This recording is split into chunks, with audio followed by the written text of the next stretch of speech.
Сега ќе водиме еден машки разговор на кој температурите воопшто не им пречат, иако да ви кажам право за прв пат и за последен пат во ово студио се соблеков по мајца со кратки ракави и можете да разберете дека сепак е скопско лето, изгор скопско лето. Андрес Серафимовски, повторно гостин во утрински брифинг, шеф на се извинувам, на Комората за градежништво. И се разбира, има новитети. Новитетите се врзани со новите статистички показатели, со отварањето на градежната сезона, со првите знаци според статистика дека имаме пораст на градежништвото околу 10,4% во март, и тоа е индикација, бидејќи градежништвото е една гранка која кумулативно собира околу себе значаен дел на повеќе индустрија. И она што сите го коментираме, од каде вишокот пари кај македонските жители кои успеваат да изградат и да одржат над 150.000 станови повеќе од што има семејства, затоа малку подоцна. Серафимовски, каков е во овој момент биоритмот на македонското градежништво? Пред се, добро утро, ви благодарам на поканата. Во моментот градежништвото веќе е влезено и екзистира во едни тешки услови во кои што можеме да кажеме дека како стопанска гранка е најпогодена, едно од најпогодените по однос на сите оние кризи што ни се случуваа до сега. Иако на почетокот на ковид кризата важеше како стопанска гранка дека не е у оние екстремно погодени стопански гранки, а тоа беше негде 2020, почеток на 2021 година, сепак на почетокот на 2022 година со сите импликации што се случија, сето тоа што влијаеше на градежништвото негативно, можеме да кажеме дека во моментов градежништвото ги доживува најтешките мигови, поготово последниве, да не кажам 10 па и повеќе години, и екзистира на прагот на една ликвидност, но се надеваме на подобра иднина и се надеваме дека сето она градежните компании што ги имаат акумулирано како искуство и сето она знаење ќе ги одржи барем оние фирми кои го имаат тоа искуство и кои го имаат тоа. Кој дел од градежништвото е сериозно загрозено? Висока градбата или ниска градбата? Со оглед на тоа дека во висока градбата имаме една експанзија, да речам условно, на градба, а сепак сите се жалат. Значи, посебно погодено е ниско градбата. Посебно погодени се компаниите кои работат на капиталните инвестиции, додека за високо градбата можеме да кажеме дека има одраз сето она што се случува, но сепак крајниот производ може да се моделира и како цена со оглед на влезните трошоци и со оглед на потенцијалите на купувачите до кај можат да платат за тоа што го добиваат. Додека во ниско градбата, поготово на капиталните инвестиции, тоа не се случува. Чи таму имаме еден огромен проблем за кој што апелиравме до сега, имаме доста иницијативи, доста сработено во комората, но сепак немаме слух од до сега од властите да го решат тој проблем, а тоа се оние компании кои работат на капитални инвестиции, тоа на инвестиции кои ги распишува државата согласно законот за јавни набавки, каде што над 90% од јавните набавки или сите јавни набавки, да не кажам кои се по наше законодавство и услови на јавни набавки, не зборам за оние кои се финансирани од Светска банка, од ЕБРД, имаат пропишано во своите договори фиксни цени и непроменливи. А тие договори знаеме дека траат повеќе од 2, 3, 5 години. Тука гражданите компании се најпогодени, не може да направат да се приспособат на новите трошоци кои ги имаат, и тука имаме алармантна состојба. Најалармантна состојбата е што новите тендери кои излегуваат имаат исто непроменливост на цените како услов во договорите, што во моментов е нонсенс. Добра евалуација нема? Има евалуација, но пропишано е во условите при тендерирање дека нема промена на цените по било кој основ во текот на градбата, што мислиме дека се коси со сето она што ни се случува во моментов. Тоа значи дека тие што ги распишуваат имаат една тврдокорна варијанта, не гледа што се случува на пазарите на суровини, на пазарот на репроматеријали? Ние се плашиме дека не се грижат за тоа што ќе се случи. А они гледаат што се случува. Не може да не гледаат, не може. Цело време проблемот се истакнува, цело време се дебатира, но нашата најголема загриженост е што нема никој чувство за тоа што им се случува на гражданиците, нити па сака да понесе одговорност за било што ќе се случи. Така да Ако е тоа модел во кој условно кажам ве држи власта, да речем во една деликатна ситуација, ќе бидам груп, дали е тоа и модел за коруптивни аранжмани? Па секако дека е модел. Кај нас секој модел од година во година што се работи и применува е модел кој што има можности за корупција. Но во моментов ја мислам дека тоа е секундарен проблем. Примарен проблем е дали државата ќе се соочи со проблемот да го реши или нема да се соочи. Ако не се соочи со проблемот и не го реши во моментов, значи може да почувствува голема криза за 1, 2 и 3 години, кога ќе дојдат сите последици од тоа што фирмите не можеле да го издржат овие години да го работат. А тоа ќе биде сериозна последица за државата, дури поголема од ова моменталната, затоа што стопанството, тоест градежништвото е една од трите најголеми стопански гранки и знаеме колку реализира во текот на годината. Во моментов и една неизвестност е кај градежните компании, тотална неизвестност, неможност за планирање. Едноставно компаниите преживуваат денес за утре за да не ги затворат своите капацитети. Дури имавме и случаи каде што многу од фирмите во комора што аплицираат викаат дека е подобро да ги затвориме своите капацитети, да не работиме 4-5 месеци, него да работиме под овие услови.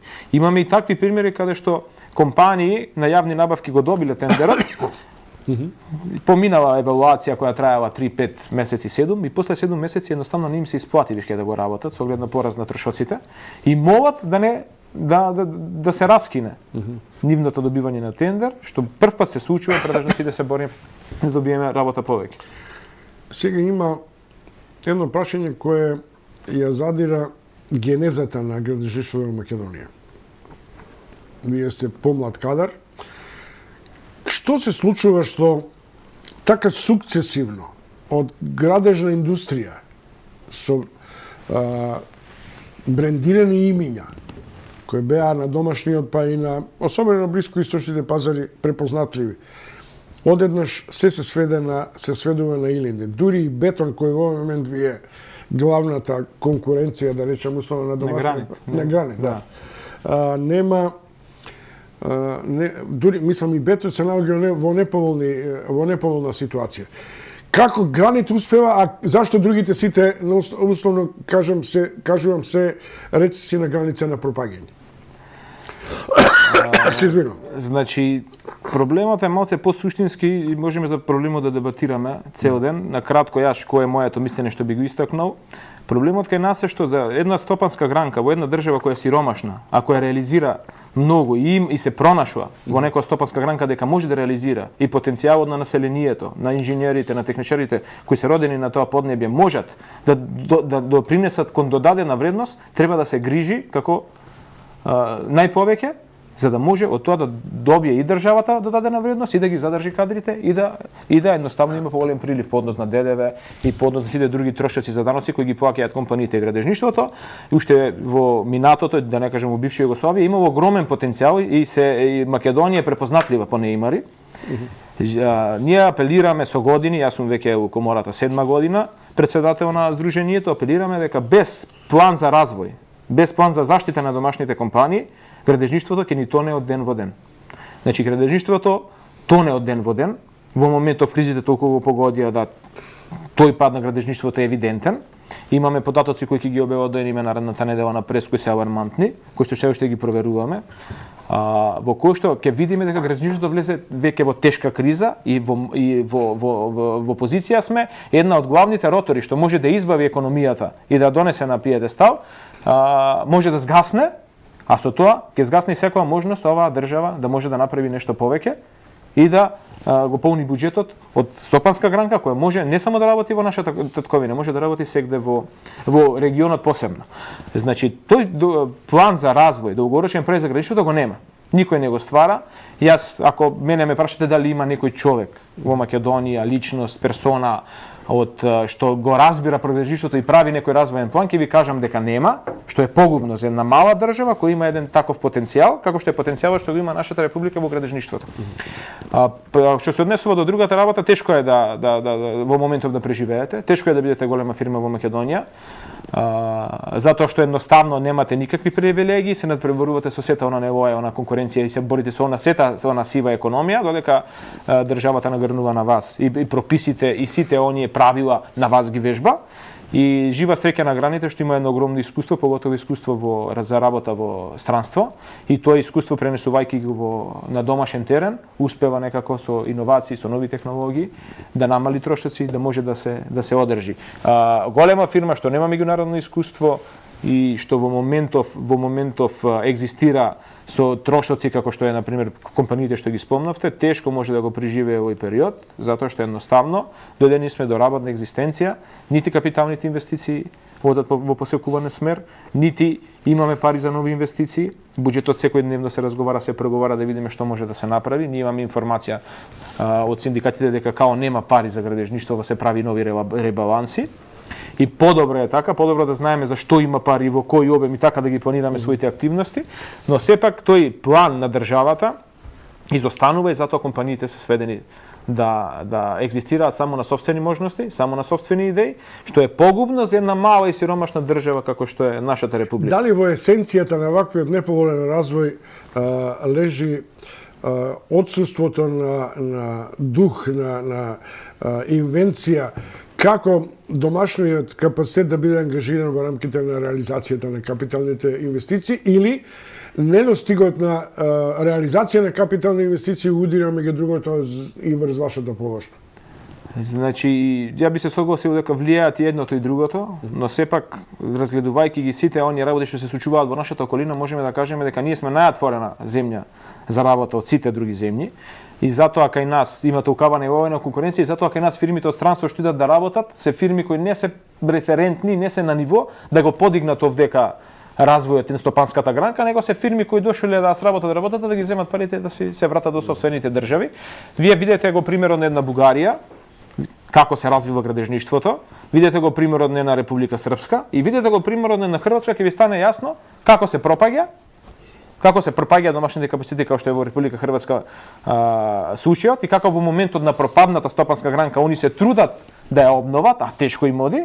И видите ги како една Бугарија која што ние граните работа екзистира во Бугарија 98-99 и таму бил значи една од најпризнаени најдобри фирми, како тогашна Бугарија 98 година која немала никакви домашни капацитети, како стигнаа да имаат компании кои се занимаваат дури се специализирани за изведба на тунели што кај нас нема компанија во Македонија, како го доживеале тој развој. Значи секоја држава си најде начин некако домашното стопанство да си го заштити по однос на градежништвото, си најде начин да го затвори кругот. Дури развиените економии имаат начин како да ги своите стопанства заштитат. Ние, например, од Стопанска комора имаше посета на една високо развиена држава во минатиот месец и на прашањето наше како они домашните капацитети ги заштитуваат од нелојална конкуренција, од страна конкуренција, одговорот беше нашиот систем на закони и систем на функционирање на државата сам се штити, не мора ние ништо друго да допринесеме. Толку им е добро развиен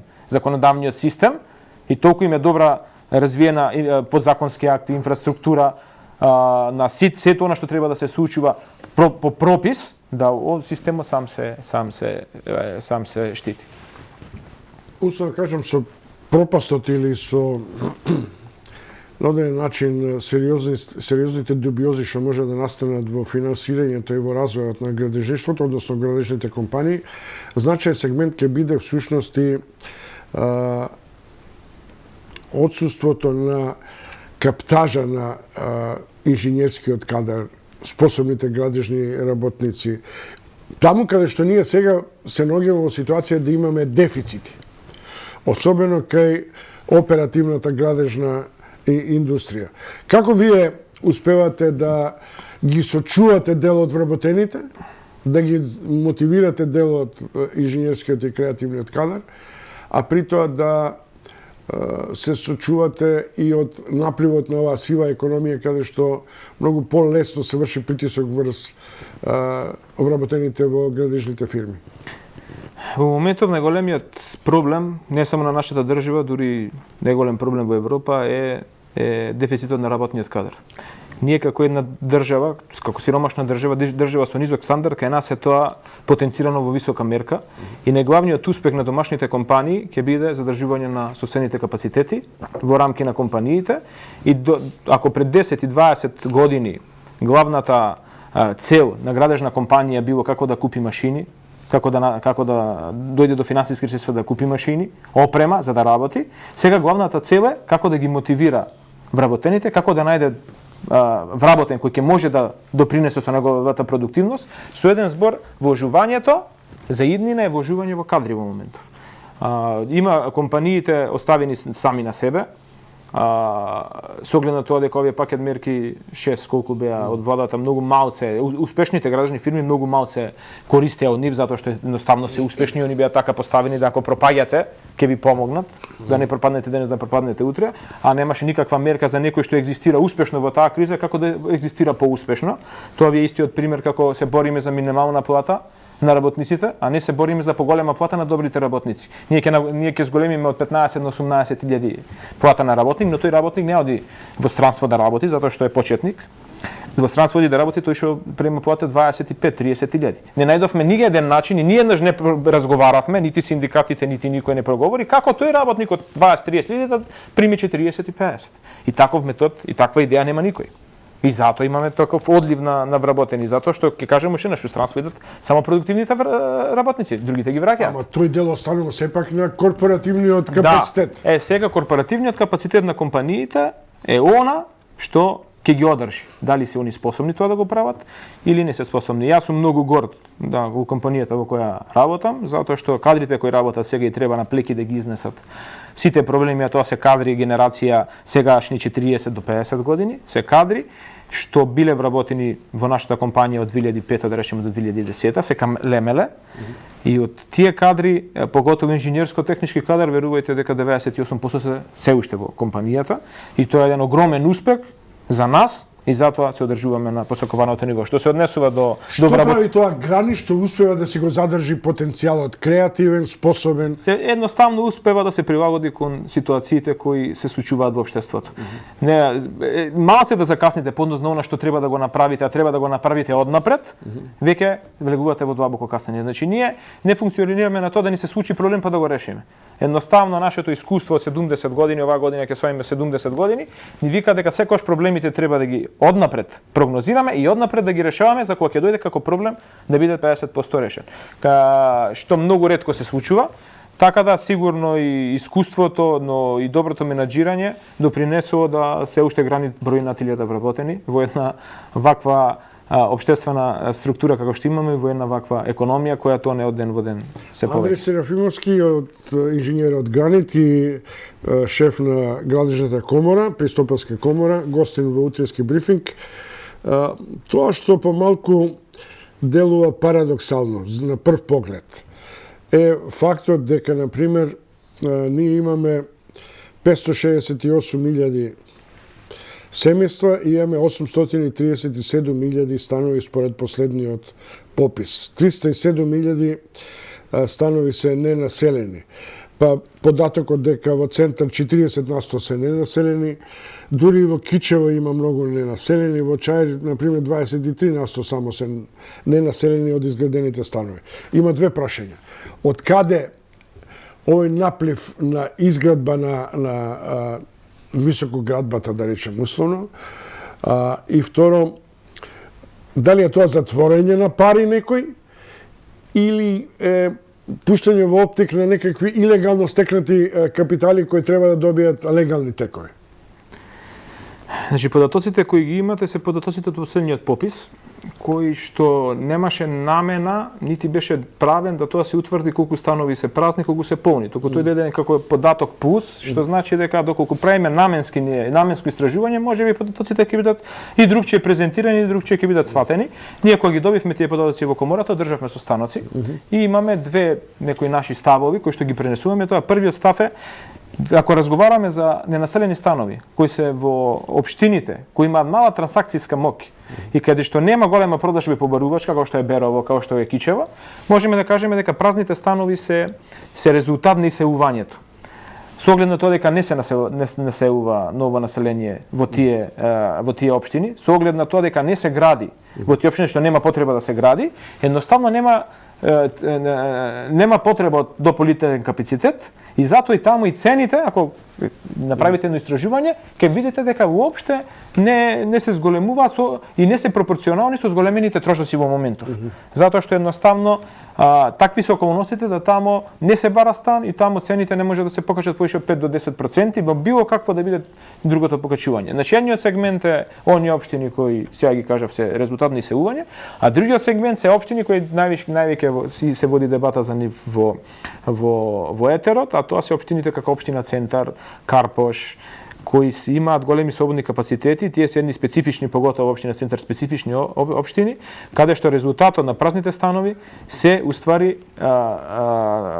тенденциите на купувачите да купат стан кој што ќе има инвестицијска вредност, а ќе нема намена за живење, ќе нема употребна вредност. Значи сегде и во нашата околина и во светот ќе видите дека Центар е една населба во која што да речеме богатите не живеат, иако е премногу скапо, они живеат на периферии, а целиот нивни имот во кој што не живеат се наоѓа во Центар. Значи Центар како општина и Карпош кај нас да речеме тоа е еден поголем опфат, се општини каде што инвестицијската вредност на недвижнините се гледа како евентуална алатка за остварување профит. Тоа се покажа во 2021 година. Ние имавме од 2016 кога земете општина Центар до 2021 едно намалување и на издадени одобренија за градба, и на градба, и на се. Значи тоа, освен што го продолбочи потребата за стан плюс, затоа што немаше капацитети, во 2021 година се створи еден бум на пазарот на недвижнини, кој беше резултат на ковид кризата. Уствари, народот свати дека инвестициите, парите што ги има и средствата што ги има, може да ги инвестира во нешто што брзо ќе му ги зголемат, ќе дадат поголема вредност на тие пари, а тоа се недвижнините. И затоа во 2021 година имаме 25.010 транзакции на продажба на недвижен имот, што е 33% поголемо од 2020 на пример година и е рекорд. Едноставно резултатот можеме да го тумачиме сега, можеме за година-две да го тумачиме, ако го тумачиме сега, ќе сватиме дека секој оној што купил стан пред 2020 година сега е во кер 20%. И затоа и тоа е единствената причина зошто во Центар ќе се гради и ќе се бара стан. Ова приказ на пазарот од аспект на профит. Да. Од аспект на сите други стандарди, еколошки, демографски, социолошки, образовни и така натаму, тоа не е баш разумно. А за тоа не мора да водат сметка градежниците. Меѓутоа, зошто одеднаш таквата кумулација во кој урбанистите се декласирани, да речем, условно во Центар, Карпош, па дури и во Чаир, сега има една експанзија и во Чаир на изградба. Може ли тоа да биде резултат само на егоцентризмот профитабилен на градежниците, а при тоа да го немаме социјалниот и општествен аспект? Значи тоа се случува и тоа се случуваше и минатите години и што би требало ние да направиме како држава? Значи прво мора да ги прилагодиме законските норми, законските прописи со оглед на тоа што сакаме да постигнеме во државата. Ние во моментов имаме законски прописи, законски норми во кои што секој екзистира на начин каде што инвеститорите повеќе имаат можности и повеќе имаат аргументи за било што да направат од оние што треба да ги спречат тие градби кои не се социјални, кои сметаат, не знам, на социјалниот живот и сето тоа. Имаме ние населби во Скопје кои што верувајте за 5 години гарантирам дека ќе се намалат цените на живот, кај што не постои едноставно инфраструктура за живот. Имаме такви населби кај што за 5 години населението ќе свати дека кога го купува во станот и кога ја плаќа во на пазарна цена, не сватила дека уствари тоа место за живот нема основна инфраструктура за живот. Кога немате основна инфраструктура за живот, нема вредност недвижнината. Значи првата работа кога купувате недвижнина е да има инвестицијска вредност, а да има и инфраструктура во која што вие можете слободно да екзистирате. Тоа се зелени површини, тоа се близина на институции, тоа се училишта, градинки и сето тоа. Сега, ние додека не го решиме проблемот, со законските норми, додека сето она што сакаме, не го преточиме во закон. И се уште работиме по закон кој од 2010 до 2016 28 пати менуван. И кој што од 2016 властите кога дојдоа кажаа дека овој закон мора да се смени, а не е сменет 2022 сме. Тоа ќе ни се случува. Се додека имаме слабости и лошите инвеститори и секој оној што сака да ги уновчи тие што кажуваат те вие средства кои не се легални, има начин како тоа да го направи. Ние мораме законски тоа да го регулираме. Се додека освен законите инспекцијските служби не почнат да се вршат својата работа, ние не можеме да очекуваме ништо. Значи нема да има подобрување, верувајте, додека не зголемиме капацитет на инспекцијски служби, додека не осетиме дека они работат на терен и додека имаме такви законски решенија во кои што инвеститорот може да најде илјади начини да направи нешто што ќе нема општествена вредност, а ќе има само инвестицијска вредност. Забележав и ако прескокнав. Што тоа драматично ќе соопштите за една недела во однос на градежништвото? Па имаме некои податоци, не би сакал, не се проверени, не би сакал да ги сега истакнувам, затоа што ги проверуваме. Малце ни дојде и нас уневерување. Статистички податоци се од Заводот за статистика, како се движи градежништвото. Ние имаме пресови на 3-6-9 месеци, сега одлучивме да немаме на 3 месеци, пошто не го сметаме релевантен тој период, да не ствараме поголема паника, нели зимски период. Сега решивме, пошто сме во вонредна ситуација, да направиме еден 6-месечен прес, во кој што ќе ги истакнеме, тоа се истакнуваме статистики кои ние ги водиме као комора, а кои се подкрепени со факти, а тоа се зголемување на плати, број на вработени. И добивме некои податоци, вчера ги добив што малце алармантни се за нас лично, како фела, и ако ги провериме се потврдат, ние нареден понеделник имаме прес, така да не овој што иде, значи нареден, така да ако се потврдат, ќе ги соопштиме. Добро. Тоа беше Андреј Серафимовски од Гранит, еден од условно кажам менеджерските лидери во Гранит и шеф на градежната комора, Пристопарска комора на Македонија. Разговаравме за градежништвото, тоа е една од областите која и знае да влече и прилично знае да потони значаен дел од потенцијалите на пазарот. Се разбира, поштувани гледачи, крај на ова издание на утрински брифинг. Уште утре ќе следите дел од екипата. И јас морам да ви кажам дека овој концепт на утрински брифинг според мене беше одличен. Се надевам дека во некоја друга димензија и со некакви други концепти може би ќе се продлабочи и самата идеја и начинот на кој се промовиравме како корифеи на освојување на утринските програми и се разбира, морам да ви се заблагодарам што не следевте и особено што ме следевте, затоа што мислам дека е редно да се доведеме во ситуација да помалку се разделиме.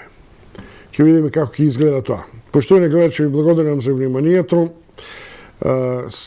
Јас во моје име им одавам признание на моите колеги кои беа од помладата генерација на трпеливоста и морам, бидејќи немам причина од посебно додворување, да му одавам признание на Сашо Ордановски кој влезе со сиот ризик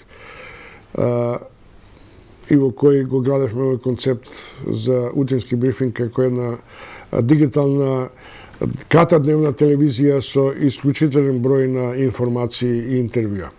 Ви благодарам уште еднаш, ви благодарам Серафимовски што бевте гости на утрински брифинг. И натаму ќе можете да следите, но во некакви други изданија и некакви други содржини. Благодарам уште еднаш, пријатно од мене.